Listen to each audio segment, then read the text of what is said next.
Hello students, कैसे हैं आप लोग। उम्मीद है कि आप लोग अच्छे होंगे। आज हम लोग क्लास 10th का नरेशन में जो पूछा जाता है सवाल, उस सवाल को कुछ हम लोग सॉल्व करते हैं। उससे पहले जो थ्योरी होता है उस थ्योरी को हम लोग पढ़ते हैं। पढ़ने के बाद कुछ सवाल को हम लोग बनाएंगे, क्योंकि ज़्यादा समय भी नहीं है, कल एग्जाम है। और उसका पॉइंट ऑफ व्यू को देखता हुआ बिल्कुल शॉर्ट में जितना ज़्यादा शॉर्ट में हो सकेगा उतना ज़्यादा शॉर्ट में हम लोग वीडियो को बनाने का कोशिश करेंगे। जितना सवाल पूछता है 4-5 सवाल, वो 4-5 सवाल हम लोग का बन भी जाए। इतना कम समय में तो पूरा डिटेल्स में हो नहीं पाएगा, लेकिन बिल्कुल हम शॉर्ट में बनाने का कोशिश कर रहे हैं। पहले नरेशन को स्टार्ट करते हैं। और नरेशन को 2 भागों में बांटा गया। कितने भागों में बांटा गया है? 2 भागों में। एक हो जाता है direct speech, DIRECT, direct speech, और दूसरा होता है इनडायरेक्ट स्पीच। ठीक है, चलिए देखिए, नरेशन को 2 भागों में बांटा गया। एक है डायरेक्ट स्पीच और एक है इनडायरेक्ट स्पीच। सवाल है कि सर डायरेक्ट स्पीच कैसे पहचानेंगे, इनडायरेक्ट स्पीच कैसे पहचानेंगे। तो सबसे पहली बात है, डायरेक्ट स्पीच को पहचानने के लिए डायरेक्ट स्पीच जो होगा वो इन्वर्टेड कोमा के अंदर होगा, और इनडायरेक्ट स्पीच जो होगा वो इन्वर्टेड कोमा के बाहर होगा। मैं एक सेंटेंस को लिखने जा रहा हूं, उसी से आपका क्लियर हो जाएगा कौन डायरेक्ट स्पीच है और कौन इनडायरेक्ट स्पीच में। देखिए मैं लिखने जा रहा हूं, he said I am going to school, है ना। चलिए देखिए, ये इन्वर्टेड कोमा के अंदर है। ये क्या कहलाएगा? डायरेक्ट स्पीच कहलाएगा। मैंने कहा कि नरेशन को 2 भागों में बांटा गया है। एक है डायरेक्ट स्पीच और एक है इनडायरेक्ट स्पीच। अगर बोलेंगे डायरेक्ट स्पीच को कैसे पहचाने, तो डायरेक्ट स्पीच हमेशा इन्वर्टेड कोमा के अंदर रहता है, और इनडायरेक्ट स्पीच जो होता है वो हमेशा इन्वर्टेड कोमा के बाहर होता है। तो जब इसको हम लोग सॉल्व करके लेके आएंगे तो वो क्या कहलाएगा? इनडायरेक्ट स्पीच कहलाएगा। क्लियर है ना पूरा। चलिए देखिए, इसको हम लोग सॉल्व करते हैं। अभी मैं आपको बनाना सिखा नहीं रहा हूं, सिर्फ इतना बता रहा हूं कि कैसे हम लोग डायरेक्ट स्पीच को पहचानेंगे और कैसे हम लोग इनडायरेक्ट स्पीच को पहचानेंगे। चलिए देखते हैं। ही सेड, इन्वर्टेड कोमा के बदले क्या आता है? डेट आएगा, और ये आई ही में बदल जाएगा, is am are was were में बदल जाएगा, गोइंग टू स्कूल। सवाल है कि यहाँ कैसे बना, ये जितना सारा चेंजिंग हुआ, कैसे हुआ नहीं हुआ, वो सिखाना मेरा मकसद नहीं है। सिर्फ इतना मकसद है मेरा बताना कि कैसे डायरेक्ट स्पीच को पहचानेंगे और कैसे इनडायरेक्ट स्पीच को पहचानेंगे। तो ये इन्वर्टेड कोमा के अंदर है, इसका मतलब ये हुआ डायरेक्ट स्पीच, और जो इन्वर्टेड कोमा के बाहर सॉल्व होके जो आया वो हुआ इनडायरेक्ट स्पीच। तो आज के बाद अगर कोई हमको पूछ ले कोई कि डायरेक्ट स्पीच को कैसे पहचानेंगे और इनडायरेक्ट स्पीच को कैसे पहचानेंगे, तो हम लोग साफ शब्दों में बता सकते हैं कि डायरेक्ट स्पीच जो होगा वो डायरेक्ट स्पीच जो होगा वो इन्वर्टेड कोमा के अंदर होगा, और इनडायरेक्ट स्पीच जो होगा वो इन्वर्टेड कोमा के बाहर होगा। पहला ये चीज हम लोग का तो क्लियर हो चुका है। ठीक है, आप लोग उतार लीजिए या तो फिर स्क्रीनशॉट कर लीजिए।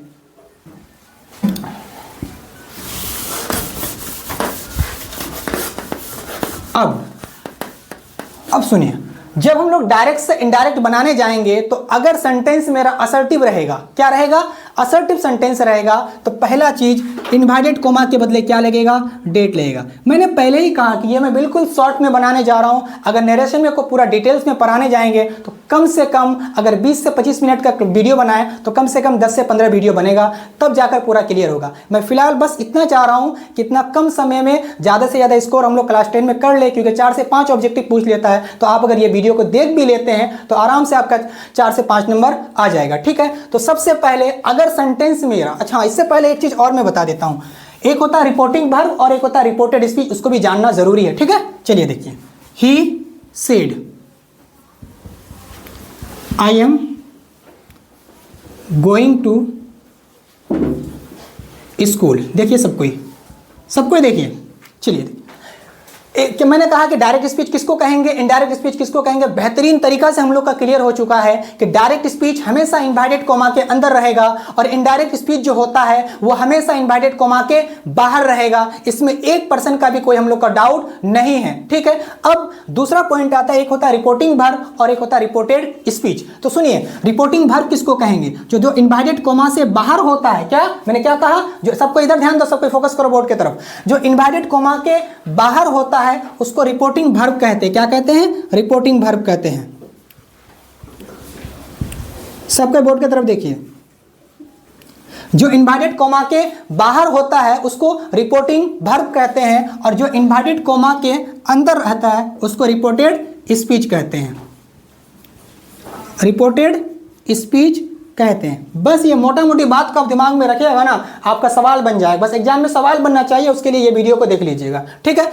अब समझ में आ गया हम लोग का कि डायरेक्ट स्पीच क्या है, इनडायरेक्ट स्पीच क्या है। पहले 2 पॉइंट क्लियर हो चुका। जो इनवर्टेड कॉमा के अंदर रहेगा उसको डायरेक्ट स्पीच बोलेंगे, जो इनवर्टेड कॉमा के बाहर रहेगा उसको इनडायरेक्ट स्पीच बोलेंगे। दूसरा एक होता है रिपोर्टिंग वर्ब, जो इनवर्टेड कॉमा के बाहर रहता है उसको रिपोर्टिंग वर्ब बोलेंगे, और जो इनवर्टेड कॉमा के अंदर रहता है उसको रिपोर्टेड स्पीच बोलेंगे। क्लियर है? यहां तक हम लोग का क्लियर हो चुका, रिपोर्टिंग वर्ब और रिपोर्टेड स्पीच। अब नेक्स्ट हम लोग आगे बढ़ते हैं। अब जब हम लोग बनाना स्टार्ट करते हैं डायरेक्ट से इनडायरेक्ट स्पीच, तो सबसे पहले अगर सेंटेंस मेरा असर्टिव हो, क्या हो, सेंटेंस मेरा असर्टिव हो, तो इनवर्टेड कॉमा के बदले क्या आएगा, डेट आएगा। ठीक है, क्या आएगा, इनवर्टेड कॉमा के बदले डेट। अगर सेंटेंस मेरा क्या हो, असर्टिव हो, पूरा ध्यान दीजिए, एकदम इधर ध्यान दीजिए, पूरा छप जाएगा दिमाग में। सेंटेंस मेरा असर्टिव रहेगा तो इनवर्टेड कॉमा के बदले क्या आएगा, डेट आएगा। लेकिन अगर सेंटेंस मेरा असर्टिव नहीं है, इंट्रोगेटिव है, और इंट्रोगेटिव कितने प्रकार के होते हैं, there are 2 types of interrogative. First of all is yes no interrogative and second one is WH interrogative. अगर बात करें यस नो इंट्रोगेटिव, तो यस नो इंट्रोगेटिव वो इंट्रोगेटिव को कहते हैं जिसका जवाब हाँ या ना में निकलता है। तो जिसका जवाब हाँ या ना में निकले उसको हम लोग यस नो इंट्रोगेटिव कहेंगे। उसके बदले इनवर्टेड कॉमा के बदले या इफ आएगा या तो वेदर आएगा। ज़्यादातर हम लोग इफ का ही प्रयोग करेंगे क्योंकि ये लिखने में भी आसान होता है। इतना समझ में आ गया। इनवर्टेड कॉमा के बदले किसका प्रयोग करेंगे, इफ का प्रयोग करेंगे। तीसरा, अगर इंट्रोगेटिव मेरा क्या रहे, WH इंट्रोगेटिव रहे। WH इंट्रोगेटिव तो आप लोग तो जानते ही होंगे क्योंकि आप लोग टेंस थोड़ा मोड़ा पढ़े ही होंगे। WH इंट्रोगेटिव रहेगा तो WH का जो WH वर्ड रहेगा ना, अगर वाट रहेगा तो वाटे उतर जाएगा, या वेयर रहेगा तो वेर ही उतर जाएगा। जो रहेगा वही उतर जाएगा, किसके बदले, इनवर्टेड कॉमा के बदले उतर जाएगा। मेरे बात को समझ में आया। मैंने 3 बात कहा कि अगर सेंटेंस मेरा असर्टिव रहेगा तो इनवर्टेड कॉमा के बदले डेट का प्रयोग करेंगे। अगर सेंटेंस मेरा इंट्रोगेटिव रहेगा, और मैंने कहा इंट्रोगेटिव 2 प्रकार का होता है, एक होता है यस नो इंट्रोगेटिव और दूसरा होता है WH इंट्रोगेटिव। अगर यस नो इंट्रोगेटिव रहेगा तो उसके बदले इफ का प्रयोग करेंगे। अगर WH इंट्रोगेटिव रहेगा तो उसका बदले जो वर्ड रहेगा क्वेश्चन वर्ड, वही क्वेश्चन वर्ड का प्रयोग करेंगे। यहां तक समझ में आ चुका होगा। अब यहां आप लोग को कोई दिक्कत नहीं होगा। हम आगे बढ़े, चलिए एकदम देखते रहिए वीडियो को, पूरा दिमाग में छप जाएगा। और आप लोग अगर चैनल को सब्सक्राइब नहीं किए तो चैनल को ज़्यादा से ज़्यादा सब्सक्राइब कीजिए, शेयर कीजिए। चलिए उतार लीजिए आप लोग, या तो फिर स्क्रीनशॉट कर लीजिए। यहां तक समझ में आ गया। जितना सारा चीज पर है सारा बता दिए। एक बार फिर मैं पॉइंट ऑफ व्यू एकदम बिल्कुल शॉर्ट में रिवीजन कर देता हूं।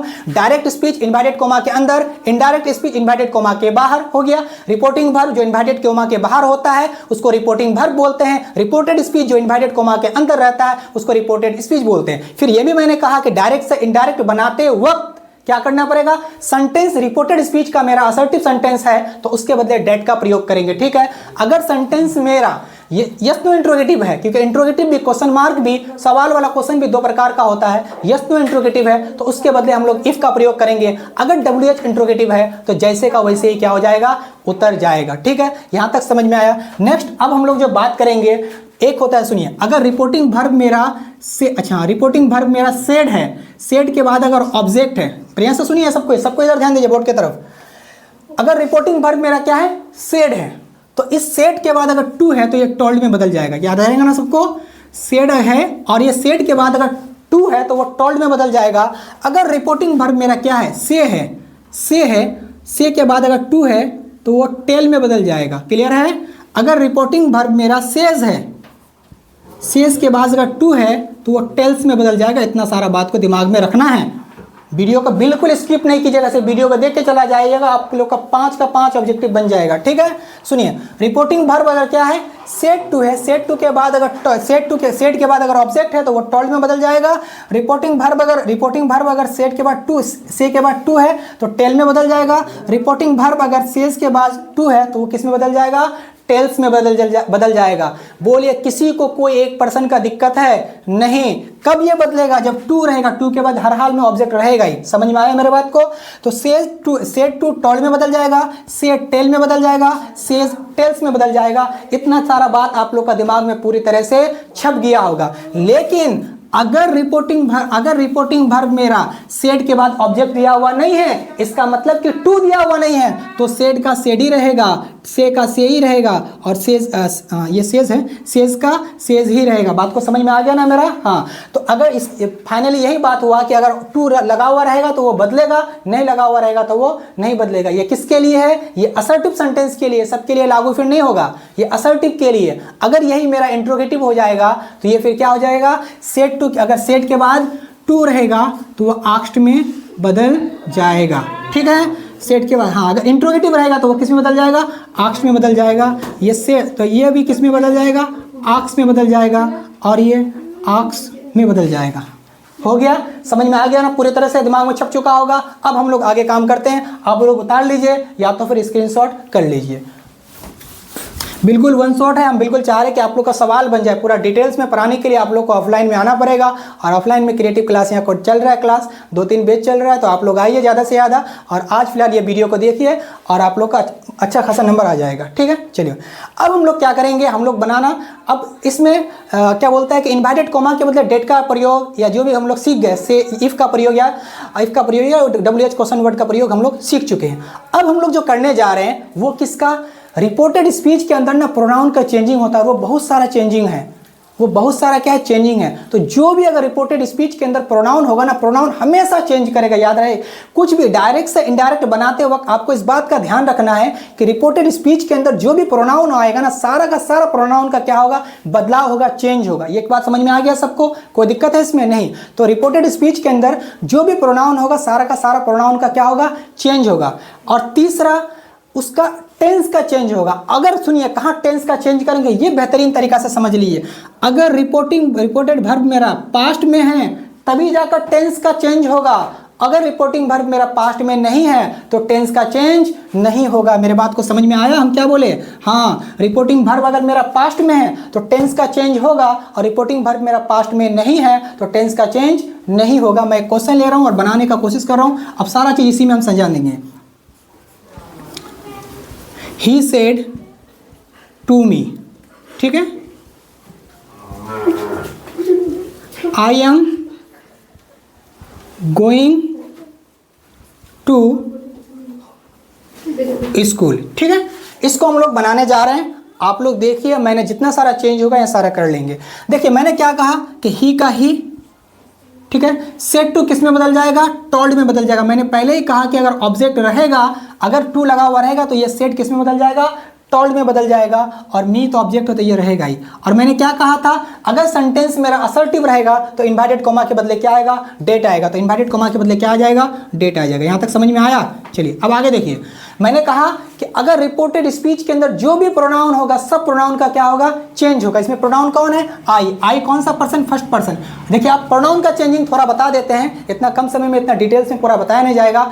पर्सन जो होता है फर्स्ट पर्सन सब्जेक्ट के अनुसार, रिपोर्टिंग वर्ब का सब्जेक्ट के अनुसार चेंज होता है। सेकंड पर्सन रिपोर्टिंग वर्ब का ऑब्जेक्ट के अनुसार चेंज होता है, और थर्ड पर्सन में कोई चेंज नहीं होता है। मैं आपको बता देता हूं, आई और वी हुआ फर्स्ट पर्सन, यू और यू हुआ second person, he see it और दे हुआ थर्ड पर्सन। तो रिपोर्टेड स्पीच में अगर फर्स्ट पर्सन है तो रिपोर्टिंग वर्ब का सब्जेक्ट के अनुसार चेंज होगा, अगर सेकंड पर्सन है तो रिपोर्टिंग वर्ब का ऑब्जेक्ट के अनुसार चेंज होगा, और थर्ड पर्सन है तो कोई चेंज नहीं होगा। तो he told me that, inverted comma के बदले डेट हो गया। और ये कौन सा पर्सन है? आई, फर्स्ट पर्सन है सर। और फर्स्ट पर्सन किसके अनुसार बदलता है? रिपोर्टिंग वर्ब का सब्जेक्ट के अनुसार। सब्जेक्ट क्या है? ही, तो यहाँ ही हो जाएगा। अब मैंने एक बात ये भी कहा था क्या, कि अगर रिपोर्टिंग वर्ब मेरा पास्ट में रहेगा, किस में रहेगा? रिपोर्टिंग वर्ब मेरा पास्ट में रहेगा, तो इसका मतलब है कि टेंस में हर हाल में बदलाव होगा। तो यहाँ इज एम आर किस में बदल जाएगा? वाज में बदल जाएगा। इतना सारा चीज डिटेल्स में बताया जा ना सकता है, बस मैंने बताया कि रिपोर्टिंग वर्ब अगर हमारा पास्ट में रहेगा, पास्ट में रहेगा तो इज एम आर किस में बदल जाएगा? वाज वेयर में बदल जाएगा। तो he was going to school. बस जैसा बाकी एज इट इज वैसा उतर गया, हो गया। ये हुआ डायरेक्ट स्पीच, ये हुआ इनडायरेक्ट स्पीच। तो तीन चीज हम लोग डायरेक्ट से इनडायरेक्ट में बनाने के लिए सीखेंगे। अगर रिपोर्टिंग वर्ब मेरा पास्ट में, पहले तो प्रोनाउन का चेंज करना सीखेंगे सारा, वो सीखने के बाद अगर रिपोर्टिंग वर्ब मेरा पास्ट में है, किसमें है? रिपोर्टिंग वर्ब मेरा पास्ट में है तो टेंस का अंदर का चेंजिंग होगा। तीसरा, इसमें प्लेस होता है, दिस का डेट, ठीक है, दिस का टुमारो का टुमारो का प्रीवियस डे, इसी तरह बहुत सारा चेंजिंग है, ठीक है। तो इतना सारा चीज़ अभी कम समय में बताया जा नहीं सकता है। तो ये वीडियो को देखिए, आपको काफ़ी फ़ायदा मिलेगा। और हम लोग का क्लास ऑफलाइन चल भी रहा है, 11th का बैच बहुत जल्दी 1 मार्च से स्टार्ट होने वाला है। अभी जो भी इधर उधर भटक रहे हैं, कहीं भटकने की ज़रूरत नहीं है, क्रिएटिव ऑनलाइन क्लासेज और ये ऑनलाइन पढ़ाया जाएगा ही, और ऑफलाइन में भी मेरा बैच चलता है। तो आप लोग ज़्यादा से ज़्यादा ऑफलाइन में जुड़ने का कोशिश कीजिए। अगर चैनल में अब तक जो भी नहीं जुड़े हैं, अभी जो भी चैनल को सब्सक्राइब नहीं किया, तो चैनल को सब्सक्राइब कर दीजिए। आप लोग कुछ नहीं जाने वाला है, अगर सब्सक्राइब कर दीजिएगा, लेकिन मेरे लिए तो बहुत कुछ हो जाएगा, ठीक है। Thank you.